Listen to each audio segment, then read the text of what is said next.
Hi. So this is a class that I usually teach over a semester. We're going to stick it into 10 minutes. And if that's still too much, I have pictures so no one gets bored. Thank you so much for having me here. Oh my God, my first time in Latvia. It is a beautiful, beautiful country. I'm so excited to be here. We're going to start talking about this number. So this $384 billion global space economy. Has anyone heard anything higher or lower than that number before? Maybe. OK, yes, thank you, Luca. So this is a number that is highly contested within the very exciting space of space economics. In fact, last year I was at a whole conference where all the space economists got together and we fought relentlessly about this number. And I want to talk about why this number actually matters for a couple of seconds. Some people think it's higher. Some people argue a lot that it's lower. The number is hard to really ascertain because as the space economy grows, space is actually moving out of space and it's moving onto Earth. And as Luca talked about, we now talk a lot about the downstream applications of space. And so what constitutes space is becoming harder for us to know, which is, I guess, a good outcome of a successful space industry. So for example, if an insurance company is using space and satellite data to be able to better price weather risk and post-incident damage, is that a space company or not? And that, insurance is a $10 trillion industry. So where the edge of space starts and ends is highly contested. And that really underpins the point that space isn't just this singular sector anymore, or industry. It is this kind of invisible fabric that underlines nearly every industry that we touch, which is exciting.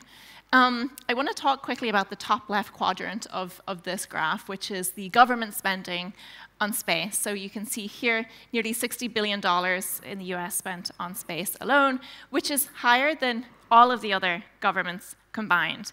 And this is important because the government is clearly one of the largest spenders in space, but space is actually a derivative of the military. So NASA, the Air Force, all of the space technologies that we see today came from the military and defense, which used and necessitated space as more of a strategic competitiveness area than a commercial area. So what we're seeing today in the commercialization is kind of trying to pull it out of the military and defense realm and into the commercialization public sector use. So this I love showing people because one of the most exciting parts of space, when we think about space, we think of a lot of people think, anyone heard of a guy called Elon Musk? OK. Here we have the $7 billion launch services, which, again, I'm going to go back, looks like a massive number until you realize in the wider space economy, it's actually a really tiny part of the economy. And we spend a lot of time talking about it, mostly because it looks really cool, it's kind of sexy, and Elon is hard to avoid these days. But what that actually looks like for investors is a tiny number. And when you look at the rest of the industry, which is huge, especially downstream, you have businesses that are easier to make higher margin returns in, that are much easier to compete in. And $7 billion launch services for many years wasn't touched by investors or the private sector because it has very high capital costs. The technology is not easy to get right. Very unsure if there was ever going to be a return on investment in that. That's obviously changing, and we'll talk about that in a minute. The role of space agencies in procuring. I mean, procurement is honestly one of the most boring topics ever to exist in the field of economics. But here, it's actually kind of exciting because we're talking about rockets. So we started the space industry as this kind of the government is the only customer. And over time, we've kind of moved from this cost plus model of building space assets into, well, the government is actually one of many customers. So that's important for a few different reasons. One is that the types of contracts that governments are giving have moved from cost plus to this kind of firm fixed price, which allows many new players to kind of say, OK, well, if that's the price that it's going to be, we can try and compete on that price.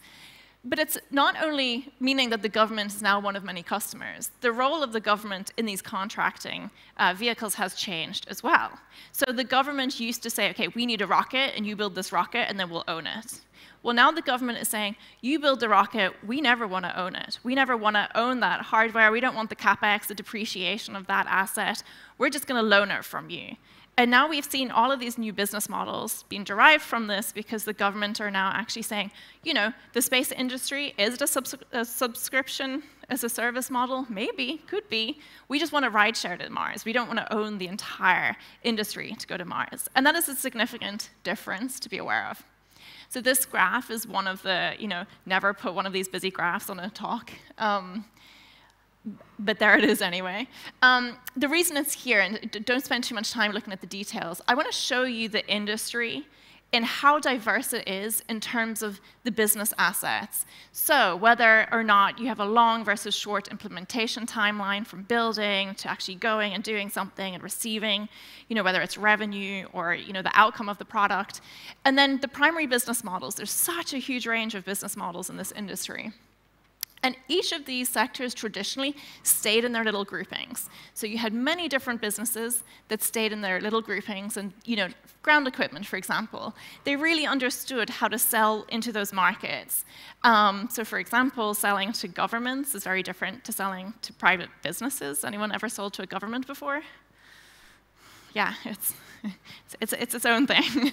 And so the businesses were set up very differently to be able to accommodate all of these different niches. And that led to this kind of understanding that's, you know, in space, there wasn't a winner-takes-all model. So, like, you have so many different business models, so many different types of ways of building and doing revenue. And then you had this massive explosion of different businesses that could operate within those sectors. This is from a venture capital startup map, and it looks at really all of the different types of ways that startups can interact in the industry. And so each of these little, I mean, you can't even see them, each of these little businesses would have their little niche, and they would have their own kind of supply chain, how they, you know, had their go-to-market, and how they did their innovation, and how they did their revenue pricing. But that has kind of changed recently, and this is now becoming a very obvious shift in the industry within the last few years. So remember this graph that I showed you before, loads of different businesses and companies and business activities and ways of doing business. Well, that's actually starting to look a little bit more like this. And right in the middle, you have the guy that no one, he who shall not be named. We have Elon Musk and Launch Systems at the middle. And what this has basically showed us is that beforehand, there was no Google, there was no platform in the space industry. Everyone could go in and do their own thing and make some revenue and be happy. Well, now we're moving very much to a platform model in space. And it turns out what we've learned, and especially Europeans, in the last 6 months, is that whoever has access and control of launch systems actually is able to do 3 things, 3 C's. You know, launch systems lowers the cost. Sure, that's great. We love that. It controls upstream and downstream. Like, OK, I don't know if we love that. And it does the final thing, which is consolidates. Now, Americans love consolidation. Europeans, not so much. So now what we're seeing is actually there's one type of business in the industry, which is a launch system, and different business units upstream and downstream of that, which is a massive change in the industry. And so, you know, whereas before we had energy, mining, processing, for example, well, we just saw Bill Gates buy Relativity Space launch company to get into energy and mining. So this is the gatekeeper launch systems, and creating these platforms is the enabling way to do that. And this is really moving space as a, you know, and especially launch as this kind of one part of infrastructure to being a platform play in space. Is it going to move space to a winner-takes-all market? It's hard to tell yet, but this is indicative of early beginnings of winner-takes-all monopoly markets, for sure. a map of Europe.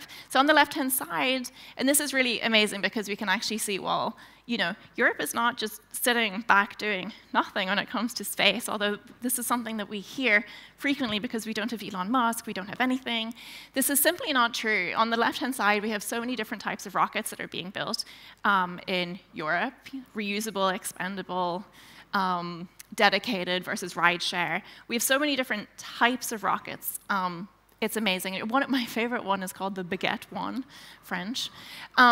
On the right-hand side, we also have a map of different spaceports. And again, these are vertical versus horizontal launch.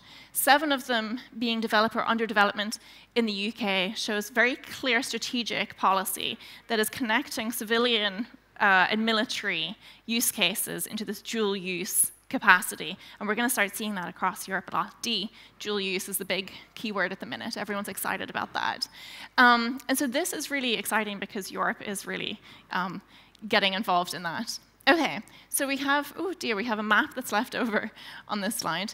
The difference between Europe and the USA, and this is my last point here. Unfortunately, you can't read 2 of those. Europe has a very collaborative multinational model, okay? And if there's one thing to take away from this, how can Europe compete? People kind of think, well, SpaceX has already won and Elon Musk has already gotten there. I would actually ask you to reframe that slightly. Elon Musk got there first, okay? But we don't know if there's any longevity in what Elon Musk is doing with SpaceX. It's been 25 years. They have not shown that there is clear revenue that is going to generate profit-seeking a company at the end of it without subsidization. And Europe is building something that is much more resilient. And so while Elon Musk and SpaceX may have gotten there first, I think what Europe is building comparatively is much longer term, much more resilient, and potentially from an innovation perspective, because we have so many different ways in which we're building in Europe, potentially much stronger and much more innovative. So thank you very much. And yes, thank you very much for having me. And hopefully you've learned something about the space economy in 10 minutes. So much. Thanks.